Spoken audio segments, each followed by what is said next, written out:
Hello everyone, welcome back to on your own study platform HLB digital classes. आज हम बात करेंगे class 12 के बायोलॉजी के मोस्ट इम्पॉर्टेंट क्वेश्चन जो दो टॉपिक पर हैं। एक है पहला हमारा डीएनए फिंगरप्रिंटिंग और दूसरा है हमारा मादा जनन तंत्र। तो पहले हम डीएनए फिंगरप्रिंटिंग से स्टार्टिंग करते हैं। दिया गया है डीएनए फिंगरप्रिंटिंग एक ऐसी तकनीक है, टेक्नोलॉजी है जो जीवित चीज़ों की आनुवांशिक संरचना को दर्शाती है। जितनी भी जीवित चीज़ें होंगी उनकी जो भी आनुवांशिक संरचना होगी ये उसे दर्शाएगी। यह जीनोम में उपग्रह डीएनए क्षेत्रों के बीच में अंतर खोजने की एक विधि है। जीनोम और डीएनए जो क्षेत्र होता है उसके बीच में क्या खोजना है? अंतर खोजना है, उसकी एक विधि है। अब ये देख लेते हैं कि डीएनए फिंगरप्रिंट होता क्या है। लिखा है सैटेलाइट डीएनए क्षेत्र दोहराव वाले डीएनए के विस्तार हैं जो किसी विशिष्ट प्रोटीन के लिए कोड नहीं करते हैं। डीएनए क्या है? डीएनए फिंगरप्रिंट ये एक सैटेलाइट डीएनए क्षेत्र है जहां पर दोहराव वाले जो डीएनए होते हैं उनके विस्तार में जो किसी विशिष्ट प्रोटीन के लिए कोड नहीं करते हैं, ये उनके लिए यूज होता है। ये गैर कोडिंग अनुक्रम मनुष्यों के डीएनए प्रोफाइल का एक बड़ा हिस्सा बनाते हैं। वे उच्च स्तर की बहुरूपता को दर्शाते हैं और डीएनए फिंगरप्रिंटिंग का एक आधार बनाते हैं। ये क्या करते हैं? ये जीन सभी प्रकार के ऊतकों में उच्च स्तर की बहुरूपता को दिखाते हैं। डीएनए फिंगरप्रिंट क्या करता है? ये जीन के सभी प्रकार के ऊतकों में उच्च स्तर की बहुरूपता को दिखाते हैं। उसके बाद दिया गया है जिसके परिणाम स्वरूप वे फॉरेंसिक अध्ययन में भी उपयोगी साबित हुए हैं। जो डीएनए फिंगरप्रिंटिंग की तकनीक है वो फॉरेंसिक अध्ययन में भी बहुत ही उपयोगी साबित हुए हैं। और कहाँ साबित हुए हैं उपयोगी? अपराध स्थल पर पाए गए डीएनए नमूने के किसी भी टुकड़े का गैर कोडिंग दोहराव वाले अनुक्रम में बहुरूपता के स्तर के लिए विश्लेषण किया जा सकता है। अगर किसी जगह अपराध स्थल है जहाँ पर अपराध हुआ है वहाँ पर अगर डीएनए के नमूने प्राप्त होते हैं तो उनके टुकड़ों को क्या करते हैं? गैर कोडिंग दोहराव वाले अनुक्रम में लेते हैं। उसके बाद में उसके स्तर पर विश्लेषण करते हैं। उसके बाद डीएनए प्रोफाइल का पता लगाते हैं और जो उनके संदिग्ध होते हैं उनसे क्या करते हैं? डीएनए के फिंगरप्रिंट लेके उस अपराधी को ढूंढने में उन्हें सहायता मिलती है। तो इस टेक्नोलॉजी से क्या होता है कि हम अपराधी को भी पकड़ सकते हैं।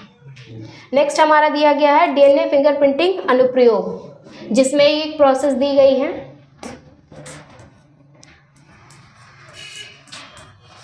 डीएनए फिंगर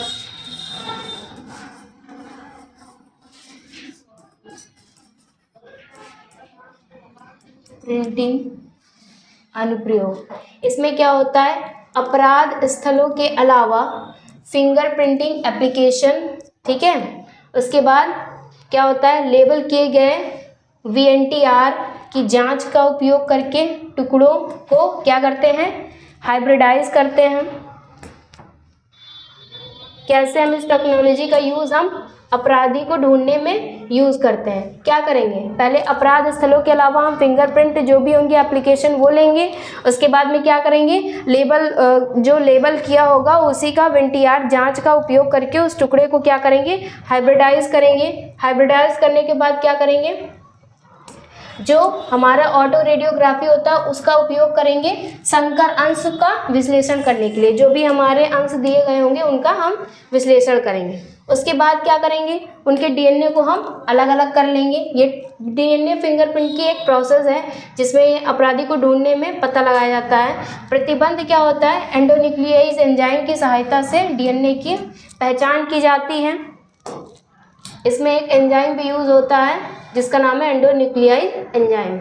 नेक्स्ट दिया गया है फिर क्या करते हैं? इलेक्ट्रोफोरेसिस की प्रक्रिया द्वारा हम जो बचे हुए टुकड़े होते हैं, ठीक है, उनको क्या करते हैं? आकार के अनुसार उन्हें अलग अलग कर लेते हैं। उसके बाद अलग किए हुए टुकड़ों को क्या करते हैं? नायलॉन जैसी जो सिंथेटिक झिल्लियाँ होती हैं उन पर उन्हें सुखो देते हैं। सुखोने के बाद क्या करेंगे?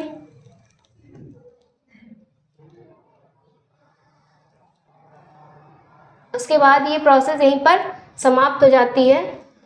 हम डीएनए फिंगरप्रिंटिंग को जान लिए हैं, अब जानेंगे कि मादा जनन तंत्र क्या होता है। ये भी मोस्ट इम्पॉर्टेंट टॉपिक है जो पूछा जाता है पेपर में, किसी न किसी सेट में आएगा। अगर 7 सेट हैं तो 7 सेट में से किसी न किसी सेट में ये दोनों क्वेश्चन फंसेंगे, जिसमें अब एक नेक्स्ट हमारा आ गया मादा जनन तंत्र। इसमें हम इसके पहले शारीरिक जो रचना होती है, उसमें जो प्रणाली होती है उसे हम पहले डिफाइन कर लेते हैं कि क्या होता है।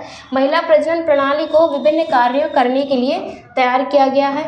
इसमें क्या होता है, ये क्या करती है, अंड कोशिकाओं का निर्माण करती हैं, जो किसके लिए सहायक होती हैं, प्रजनन के लिए, जिन्हें हम क्या कहते हैं, ओवा भी कहते हैं। इसमें डिंब होता है, डिंब में क्या होता है, निषेचन का एक क्षेत्र है, वहाँ पर हम आयोजन करते हैं किसका, अंडाणु का। अंडे का निषेचन जो होता है वो शुक्राणु के फैलोपियन ट्यूब में होता है, ठीक है। उसी के साथ उसके बाद गर्भाशय की दीवारों पर प्रत्यारोपण और गर्भावस्था के चरणों की शुरुआत होती है, जहाँ पर अंडे जो होते हैं अगले चरण में जाते हैं।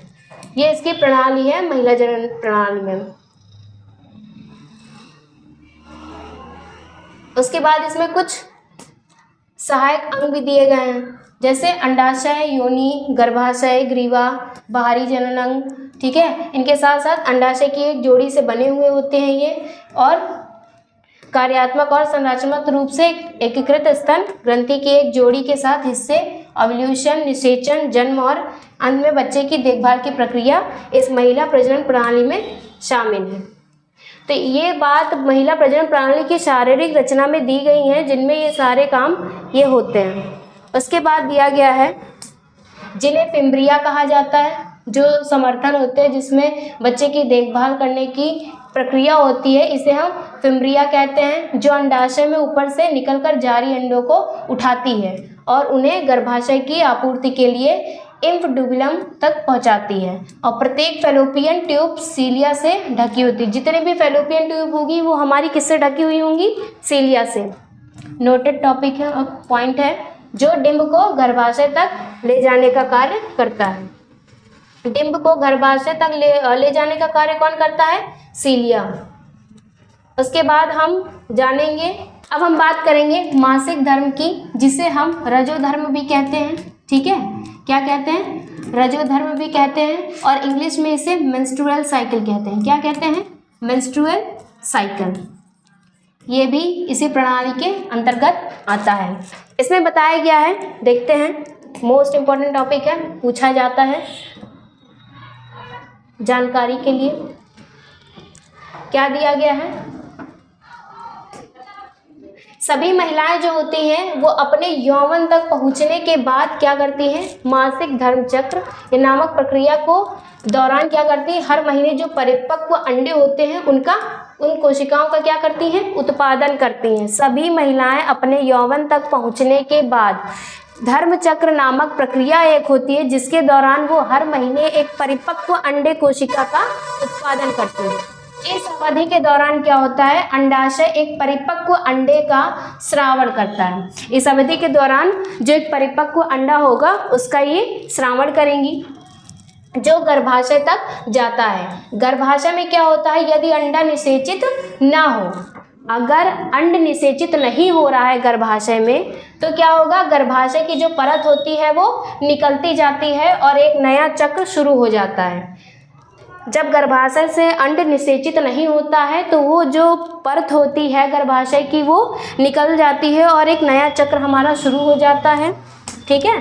तो हमने जान ली कि जो सभी महिलाएं होती हैं वो अपने यौवन आरंभ तक पहुंचने के बाद क्या करती हैं, एक मासिक धर्म चक्र नामक प्रक्रिया का हर महीने वो परिपक्व अंडे का क्या करती हैं, कोशिका उत्पादन करती हैं। इस अवधि के दौरान क्या होता है, अंडाशय एक परिपक्व जो है अंडे का स्राव करता है, जो गर्भाशय तक जाता है। अब गर्भाशय में यदि वो अंडा निषेचित नहीं हो रहा है, मोचित नहीं हो रहा है, तो क्या होगा, गर्भाशय की जो परत होती है वो धीरे धीरे निकलती जाती है और हमारी जो अगली प्रोसेस होती है वो स्टार्ट होती है, ठीक है। उसके बाद यहाँ पर बताया गया है कि जो कुल मिलाकर एक मासिक धर्म चक्र कितने दिन का होता है, 28 दिनों तक चलाया जाता है। कुछ मामलों में ये क्या होता है, ये चक्र 21 दिन का होता है, और कुछ व्यक्ति जो महिलाएं होती हैं उनमें ये कितने दिन तक चलता है, 35 दिनों का। यानी जो कुल मिलाकर एक मासिक धर्म 28 दिनों का भी हो सकता है, 21 दिनों का भी हो सकता है, लेकिन रेयर केस में ऐसा पाया जाता है कि कभी कभी 35 हो जाता है। मासिक धर्म चक्र की पूरी प्रक्रिया अंतःस्रावी तंत्र द्वारा नियंत्रित होती है। अगर ये पूछ लिया जाए, ये इम्पोर्टेंट यहाँ से एक नोट बनता है कि मासिक धर्म की पूरी प्रक्रिया जो होती है वो किसके द्वारा संचालित होती है, तो वो किसके द्वारा होती है, अंतःस्रावी तंत्र के द्वारा संचालित होती है, नियंत्रित होती है। कौन इसे नियंत्रित करता है, अंतःस्रावी तंत्र। नेक्स्ट दिया गया है, और इसमें क्या शामिल होते हैं, कौन कौन से हार्मोन होते हैं, FSH, ठीक है, फुल्के स्टेब्लिशिंग हार्मोन। उसके बाद LH दिया गया है, ल्यूटिनाइजिंग हार्मोन। उसके बाद एस्ट्रोजन दिया गया और प्रोजेस्टेरॉन दिया गया है। जो FSH होता है और LH होता है, ये दोनों हार्मोन कहाँ से स्रावित होते हैं, कहाँ से निर्मित होते हैं, पिट्यूटरी ग्लैंड से। इंग्लिश में पिट्यूटरी ग्लैंड कहते हैं और हिंदी में से पिट्यूटरी ग्रंथि कहते हैं। इसके द्वारा ये निर्मित होते हैं। लेकिन जो एस्ट्रोजन और प्रोजेस्टेरॉन होता है, ध्यान देने योग्य बात है, जो एस्ट्रोजन और प्रोजेस्टेरॉन होता है ये कहाँ से उत्पादित होते हैं, अंडाशय से उत्पादित होते हैं। यानी जो FSH है और LH है, ये दोनों उत्पादित होते हैं पिट्यूटरी ग्लैंड से, पिट्यूटरी ग्लैंड। लेकिन जो हमारा प्रोजेस्टेरॉन है और क्या है, एस्ट्रोजन, ये किससे उत्पादित होते हैं, अंडाशय से उत्पादित होते हैं। उसके बाद यहाँ पर बताया गया है, उसके बाद इसमें जो आने वाले क्वेश्चंस हैं, जैसे तो हमने जान लिया कि क्या है, जो भी चीज़ें दी गई थी कि मादा जनन प्रणाली में क्या होता है और मासिक धर्म के बारे में भी जान लिया। इसमें कुछ क्वेश्चंस आते हैं जो पूछे जाते हैं। पहला दिया गया गर्भाशय ग्रीवा क्या है, ठीक है, तो गर्भाशय ग्रीवा गर्भाशय का निचला संकुचित भाग है जो 2 भागों में विभाजित हो जाता है, ठीक है, ऐसे करके, और फिर यहाँ से एक बॉडी पार्ट होता है, फिर यहाँ से ऐसे होता है और यहाँ पर, तो ये जो 2 चीज़ें दी गई होती है यही हमारे गर्भाशय के पार्ट होते हैं। ये इन्हीं में जो है अंड निषेचित होता है। ऊपरी सुप्रागिनल भाग उभाशय के शरीर के साथ संचार करता है। जो ऊपरी सुप्रागिनल जो सुपरवाइजनल जो भाग होता है, पार्ट होता है, वो गर्भाशय के शरीर को क्या करता है, संचार करता है। और निचला योनि भाग जो होता है वो क्या करता है, योनि के पूर्व काल की दीवार को एक प्रोजेक्ट करता है, ठीक है, और योनि के साथ गर्भाशय जो होती है वो ग्रीवा नहर को जन्म देती है। ये क्या करती है, ग्रीवा नहर को जन्म करती है, ग्रीवा नहर का निर्माण करती है, ठीक है। इसके बाद बताया गया है अंडाशय का कार्य। अंडाशय का कार्य क्या होता है हमारे बॉडी में, महिला अंडाशय के 2 कार्य बताए गए हैं इसमें। पहला अंतःस्रावी और गैमेटोजेनिक कार्य। महिला में अंडाशय के 2 कार्य हैं, एक तो अंतःस्रावी हो गया, जैसे हमने देखा कि वहाँ पर जो हार्मोन स्रावित करता है। दूसरा यहाँ पर हो गया गैमेटोजेनिक, यानी गैमेट की प्रोसेस को नियंत्रित करना। अंतःस्रावी कार्य में एस्ट्रोजन और प्रोजेस्टेरॉन हार्मोन का स्रावन करना, जिसमें महिला सेक्स हार्मोन का स्राव करते हैं। गैमेटोजेनिक कार्य जो होता है वो प्रजनन के लिए अंड डिंब या उत्पादन करना होता है या विमोचन करना होता है। प्रजनन के लिए क्या उत्पादित करना, अंड या डिंब, और साथ ही में क्या करना, विमोचन करना, ठीक है। तो ये हो गए हमारे महिला अंडाशय में 2 कार्य। पहला तो एक तो अंतःस्रावी और दूसरा गैमेटोजेनेसिस प्रोसेस जो होती है उसके लिए।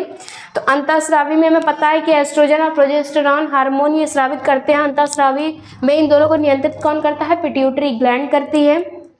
उसके बाद बताया गया कि जो गैमेटोजेनिक कार्य होता है उसमें अंडाशय अपनी महत्वपूर्ण भूमिका कैसे निभाता है, तो वो पहला प्रजनन जनन के लिए जिसमें अंड या डिंब का उत्पादन करती है, और दूसरा विमोचन के लिए, ठीक है।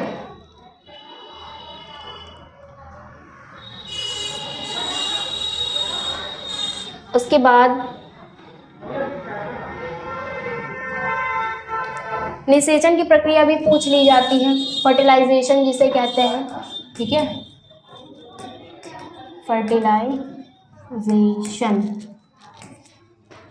तो फर्टिलाइजेशन में क्या होता है, आरोपण के बाद नाल मात्र और भ्रूण के उत्तक से निकलती है।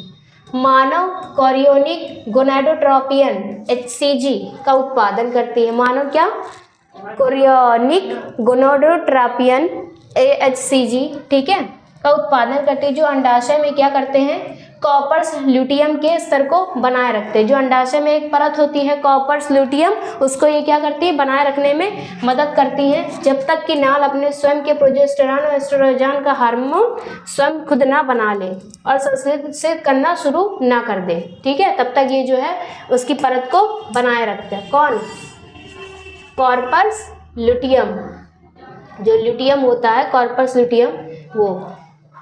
अब ये क्या करते हैं, शंकु क्षेत्र के बाहर की ओर चिपका हुआ दिखाई देता है। जो अंडाशय होता है वो क्या करता है, शंकु क्षेत्र के रूप में बाहर की ओर चिपका हुआ दिखाई देता है और बाद में इसका रंग, अखंडता और पारभासी में क्या होता है, स्थानीय परिवर्तन से ये गुजरता है, ठीक है। उसके बाद इसमें बताया गया है ओवल्यूशन से पहले एस्ट्रोजन हार्मोन का स्राव। ओवल्यूशन का मतलब होता है जब ओवम का निर्माण हो रहा होता है, ओवम का, ठीक है। ओवल्यूशन से पहले क्या होता है, एस्ट्रोजन हार्मोन का स्राव होता है और अपने अधिकतम स्तर पर वह पहुंचता है।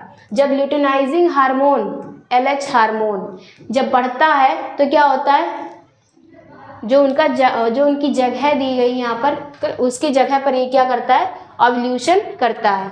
यह जो प्रोसेस होती है ये ओवल्यूशन के लिए आवश्यक ही होती है, क्योंकि उस अंडाशय को वहाँ से उठ के जाना भी तो है, तो उसे उछाल देने के लिए, उभार देने के लिए, उसे गतिशीलता को प्रेरित करने के लिए क्या करते हैं, ओवल्यूशन की प्रोसेस को करना पड़ता है।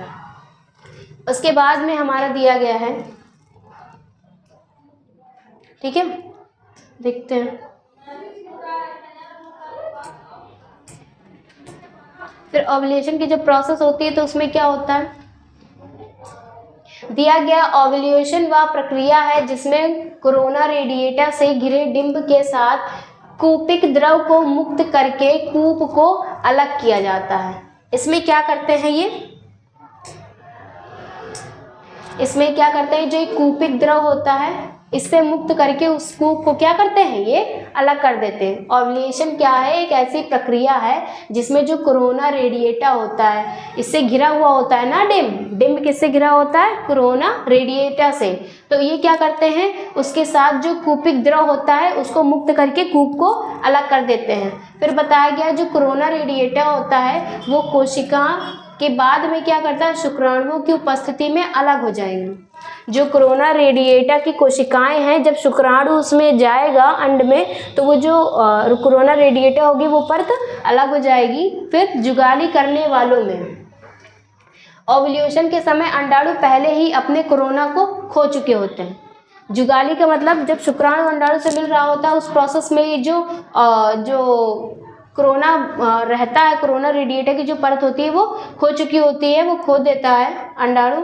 डिंबवाहिनी का अत्यंत सक्रिय फिम्ब्रिया अंडाणु को क्या करता है, उठाता है। अंडाणु को कौन उठाएगा, डिंबवाहिनी का जो अत्यंत सक्रिय पार्ट होगा फिम्ब्रिया, ये उठाएगा। यदि निषेचित अंडाणु या युग्मनज विखंडित हो जाए, अगर कोई निषेचित अंडाणु या युग्मनज विखंडित हो जाता है और आरोपण के लिए गर्भाशय में पहुंच जाता है, अब यहाँ पर वो विखंडित हो गया, विखंडित हुआ तो मिलने के लिए क्या करेगा, गर्भाशय में पहुंचेगा शुक्राणु। यदि इसे निषेचन नहीं किया गया तो 24 घंटे के भीतर ही यह नष्ट हो जाता है। अगर निषेचित हो गया तब तो भ्रूण का निर्माण होगा, अगर 24 घंटे के अंदर वो निषेचित नहीं हुआ तो वो नष्ट हो जाएगा। अब ये प्रजनन नलिका के बारे में दिया गया, क्या है प्रजनन नलिका में, इसके पार्ट्स भी हम इसी में पढ़ते रहें, ठीक है। तो ये यहाँ पर प्रजनन नलिका में दिया गया है।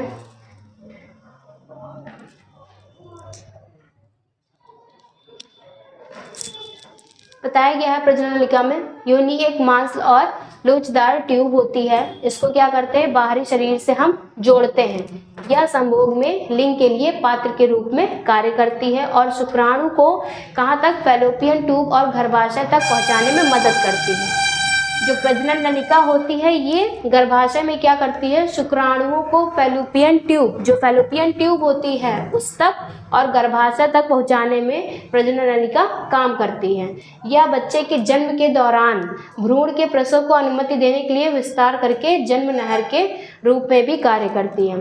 जब बच्चे का जन्म हो रहा होता है तो भ्रूण प्रसव में ये क्या करती है, जो अपनी जो ये प्रजनन नलिका होती है इसमें विस्तार करती है ताकि बच्चा जो भ्रूण का प्रसव है वो आसानी से हो सके। अब कुछ बाह्य जननांग दिए गए हैं जिसमें लैबिया मुनेरा और लैबिया मेजा भी शामिल होते हैं। फिर हम देखते हैं वहाँ पर ओव्यूलेशन प्रोसेस हो रही होती है, तो उस ओव्यूलेशन प्रोसेस को कहते क्या है। ओव्यूलेशन अंडाशय में क्या होता है, अंड निकालने की एक प्रक्रिया है। ओव्यूलेशन क्या होती है, एक प्रोसेस है जिसमें अंडाशय को अंडे से निकालने की एक प्रक्रिया है। यह प्रक्रिया तब होती है, कब होती है, जब कूप पूरी तरह से विकसित हो जाता है।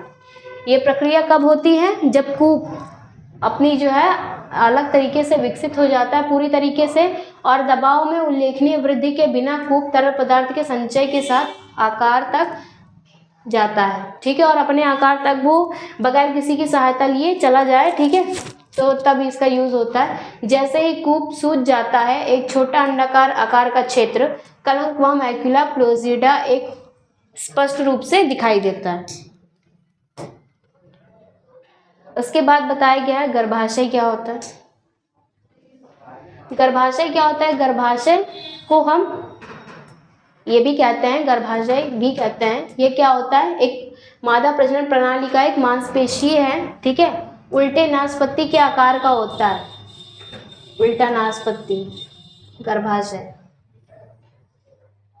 ठीक है, तो ये क्या होगा, उल्टे नासपत्ती के आकार का होता है। गर्भाशय की जो दीवारें होती है वो 3 परतों से बनी हुई होती हैं।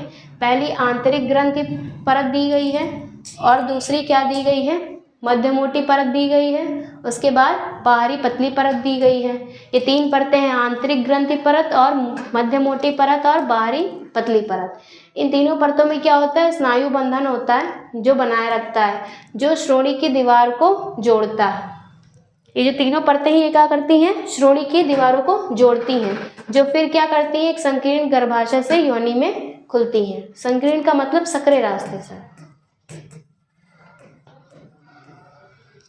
योनि में खुलेंगी। योनि के साथ क्या करेंगी, गर्भाशय में ग्रीवा नहर की जो जन्म नहर होती है उसे बनाएंगी और योनि के एक मांसपेशीय नली है जो गर्भाशय के निचले सिरे से शुरू होकर बाहर की ओर निकल जाती है। नेक्स्ट दिया गया है फैलोपियन ट्यूब, इसे देख लेते हैं। इसमें क्या है, फैलोपियन जो ट्यूब होती है वो मांसपेशी की नलिका होती है। इसमें आकार की संरचना होती है, मांसपेशी आकार की संरचना होती है जो एक जोड़ी होती है। फैलोपियन ट्यूब एक जोड़ी का मतलब ऐसे ऐसे बना होता है ना, ऐसे करके। तो ये जो होती है ये एक जोड़ी होती है, एक जोड़ी होती है। फैलोपियन ट्यूब मांसपेशी की नलियां जो फनल आकार की संरचना की होती हैं। ठीक है, और ये एक जोड़ी होती हैं जो गर्भाशय के ऊपरी कोनों के दाएं और बाएं साइड में अंडाशय के किनारे तक फैली हुई होती। ये नलिकाएं छोटी छोटी उभारों से घिरी होती हैं। जो छोटी छोटी उभारें होती हैं उनसे क्या होती हैं, घिरी हुई होती हैं। समय समय पर आप स्क्रीनशॉट लेते रहिएगा ताकि आपको किसी अलग जगह पर ना नोट्स बनाने पड़े, एक ही जगह मिल जाए नोट सारे। स्क्रीनशॉट लेते रहिएगा। अब नेक्स्ट हमारा दिया गया है क्या, अंडाशय। क्या दिया गया है, अंडाशय। अंडाशय में देखते हैं क्या होता है।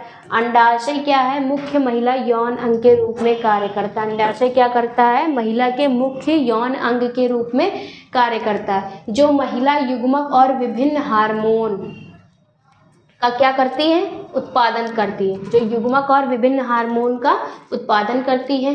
ये क्या बताया गया है, ये अंग जो है पेट के निचले हिस्से, अंडाशय जो है वो पेट के निचले हिस्से के दोनों तरफ एक एक करके स्थित होते हैं।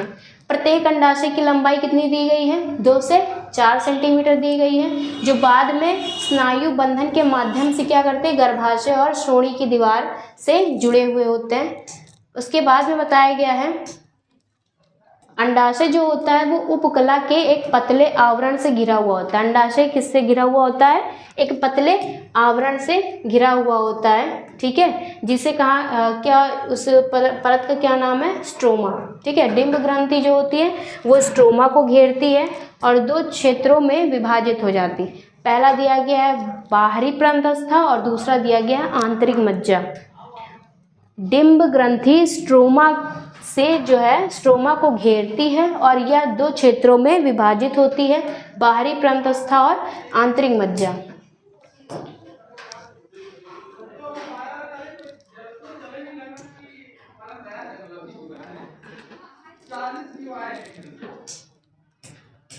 ये देखिए, कॉर्टेक्स के विकास में विभिन्न चरणों के विभिन्न डिंब ग्रंथियों में क्या होते हैं? रोम होते हैं। कॉर्टेक्स में विकास के विभिन्न चरणों में क्या होते हैं? विभिन्न जो डिंब ग्रंथियों के उनके रोम होते हैं। डिंब ग्रंथि जो है वो कूप की महिला प्रजनन प्रणाली की एक मूल इकाई कही जाती है।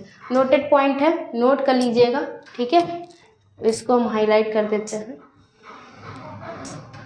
देखिए क्या लिखा है यहाँ पर कि जो डिंब ग्रंथि कूप है वो महिला प्रजनन प्रणाली की एक मूलभूत इकाई कही जाती है।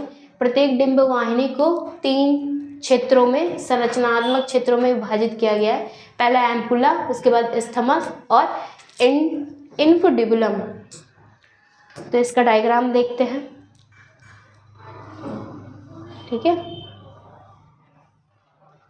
देखिए डायग्राम में क्या है। डायग्राम में पहला ये हमारा क्या दिया गया है? वजाइना,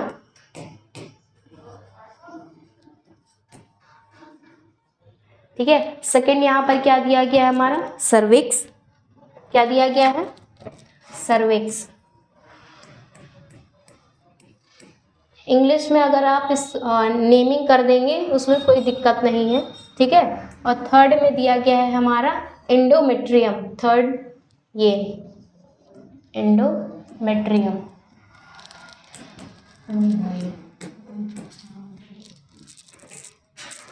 उसके बाद यहाँ पर दिया गया है ओवरी,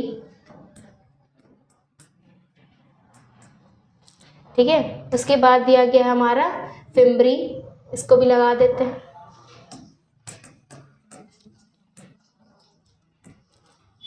फिम्बरी के बाद नेक्स्ट दिया गया है फैलोपियन ट्यूब, जो कि ये है फैलोपियन ट्यूब। उसके बाद क्या दिया गया? यूटेरस।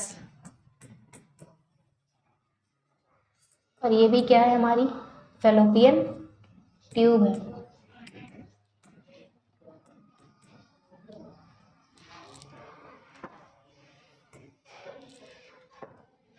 तो ये देख लीजिए क्या क्या दिया गया। ओवरी दी गई, फैलोपियन ट्यूब दिया गया है, यूटेरस दिया गया है हमारा, और ये यहाँ पर क्या दिया गया है? वजाइना। वजाइना से होते हुए शुक्राणु जाता है, ठीक है। यहाँ पर सर्विक्स मिलती है, एक बॉडी पार्ट। उसके बाद में यहाँ पर एंडोमेट्रियम होता है और यहाँ से ये फिर जो कोशिका होती है वो उसे मोचित करती है। यहाँ पर फोर्थ में ये फैलो जो है ओवरी है, यहाँ पर आके वो निर्माण करती है। उसके बाद में वो निषेचित करती, मोचित करती है, ठीक है।